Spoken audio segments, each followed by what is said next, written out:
Continue this conversation with Lieutenant Chris Olivarez with the Texas Department of Public Safety. It's always good to have you here. But these troops that are coming, they're not going to be participating in any type of law enforcement measures. They can't do what customs and border officials can do. So exactly how much help will they be providing? Because in all fairness, they could be relieving some of these customs and border officials and agents from things that they don't have time to do. Right. So good morning, Adrienne. So first and foremost, I just want to commend, law enforcement personnel in Cleveland, Texas, that were actually able to apprehend and bring the shooter into custody.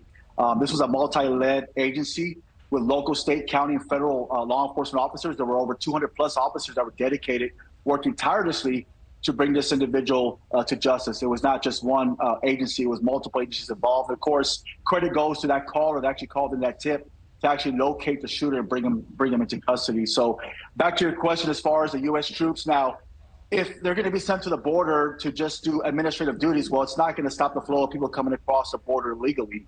From what I see, it's more to avoid the negative optics of thousands coming across the border between the ports of entry. That way they're able to process, transport, and release illegal immigrants into the interior of the United States. Now, if they're able to perform some type of deterrence, then that would be beneficial, obviously, to law enforcement as well as Border Patrol. It would free up some of the agents that are constantly processing and put them back in the field, put them back on the front lines to actually focus on criminal activity, focus on those individuals that are trying to avoid capture or drugs that are being smuggled between the ports of entry. So it remains to be seen how it's going to be, how that's going to work out. But from what we've been seeing, administrative duties is not going to do anything as far as stop the flow of people coming across or alleviate just the overwhelming constant processing that Border Patrol agents are having to do daily. So I mean, troops have been on the border since 2006, and those numbers actually waned.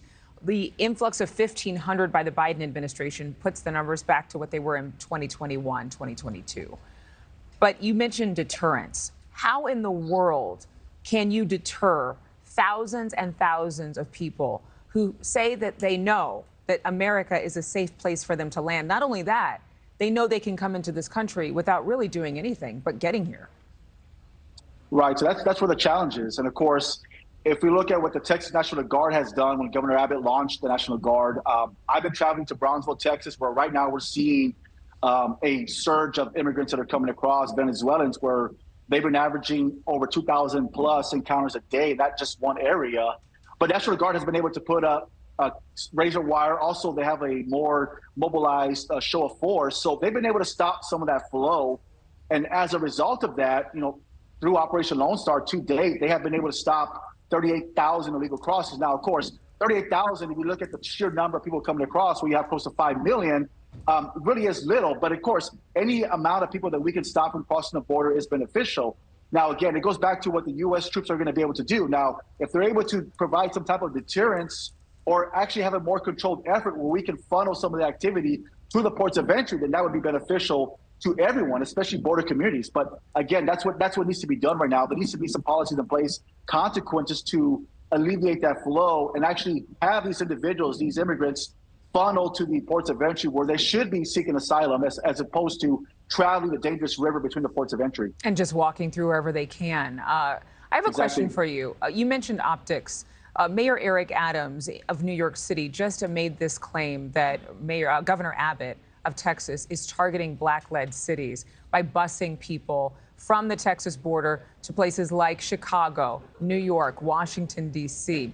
But, while we see Chinese and even Eastern European, including Russian immigrants, mostly what we see here is Black and brown people coming over to this country, some in desperation, some who are criminals.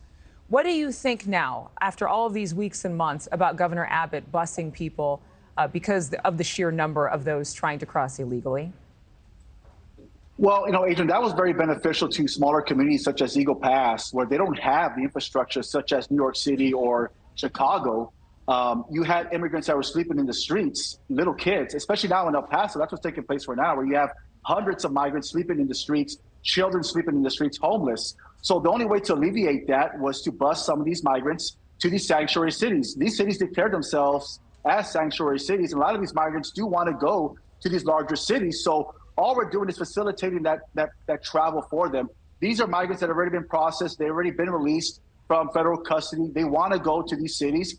They do it on a voluntary basis. So to say that there's some type of, racism or race is involved with this busing of migrants, well, that's completely false. And if you look at what El Paso has done, El Paso has bused over 10,000 of those migrants on their own. Not what the governor has done. So again, that's what needs to be looked at. And clearly, it's just to alleviate the flow of people coming across and to provide to mitigate that flow of people in these smaller border communities. And it's also a good reminder to let people know that the busing of immigrants from Texas to other parts of our country has been happening for quite a long time, long before Governor Abbott decided to do it. Charities have been doing it forever. Exactly. Lieutenant Olivarez, as always, thank you for your time. Thank you for watching. Go to newsnationnow.com to find NewsNation on your television provider. And don't forget to click the red subscribe button below to get more of NewsNation's fact-driven, unbiased coverage.